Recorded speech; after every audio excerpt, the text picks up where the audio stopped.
Salam Rahayu, dengan Dewi Sundari di sini. Apa kabar Anda hari ini?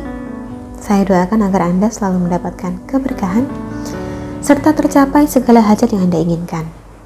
Di video kali ini, saya ingin membahas tentang kualat. Anda pasti pernah dengar istilah ini. Istilah kualat paling seringnya dipakai untuk merujuk pada suatu kondisi buruk atau bahkan bencana yang diakibatkan perbuatan kurang baik pada orang tua. Benarkah kualat itu memang ada? Dan apa yang harus dilakukan bila seseorang mengalaminya? Kualat dapat dikatakan sebagai suatu bentuk kesengsaraan akibat kedoliman yang dilakukan pada masa lalu. Misalnya, ada anak yang bertindak kurang ajar terhadap orang tua. Kemudian orang tua itu sampai mengucapkan sumpah serapahnya, dan sumpah serapah itu benar-benar terbukti pada waktu mendatang. Ini sekedar contoh saja. Dalam pemahaman orang Jawa, istilah kualat ini disebut ngunduh wahing pakarti.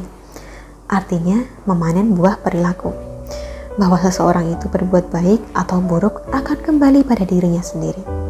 Jadi kualat ini sebenarnya tidak hanya dapat terjadi terhadap anak karena orang tua, tapi bisa jadi sebaliknya. Ada orang tua yang kualat terhadap anaknya karena si anak disia-siakan, ditelantarkan, sehingga ketika dewasanya nanti si anak pun tidak terlampau sayang pada orang tuanya sendiri. Seperti itulah kurang lebihnya pengertian kualat secara umum. Siapapun dia, jika bertindak sewenang-wenang, maka ia akan merasakan buah dari kesewenang-wenangannya.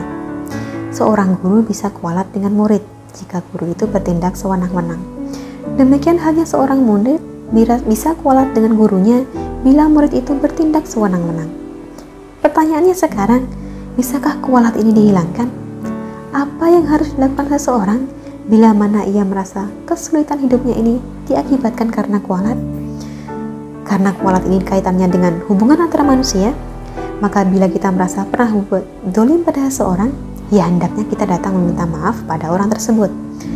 Terutama bila dalam hal ini ada hak yang terampas, maka sebaiknya diselesaikan dulu. Atau mungkin Anda pernah menjumpai atau setidaknya pernah mendengar tentang lelaku adat yang dimaksudkan untuk melarutkan kualat. Contoh, ada anak yang merasa kualat terhadap orang tuanya, lalu ia menjalankan upacara mencuci telapak kaki orang tua dan air bekas cucian itu diminum oleh si anak.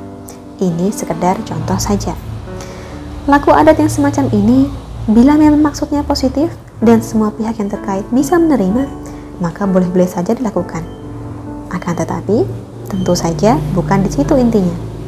Bukan pada air bekas cucian kakinya, tapi bagaimana kita meminta maaf dengan tulus dan tidak akan mengulangi perbuatan serupa.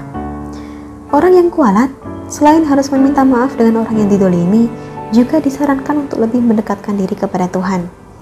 Caranya bisa dengan memperbanyak ibadah, serta berjanji dengan sungguh-sungguh untuk hidup lebih hati-hati dan menjaga diri untuk tidak merampas hak orang lain. Nah, kurang lebih demikian. Seputar kualat ini saya cukupkan sekian. Semoga bisa memberikan sedikit wawasan yang bermanfaat bagi Anda. Jika ada pertanyaan, bisa tuliskan di kolom komentar di bawah, atau hubungi nomor kontak yang sudah tercantum di layar.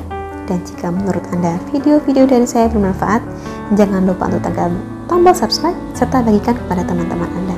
Sekian dari saya, salam Rahayu.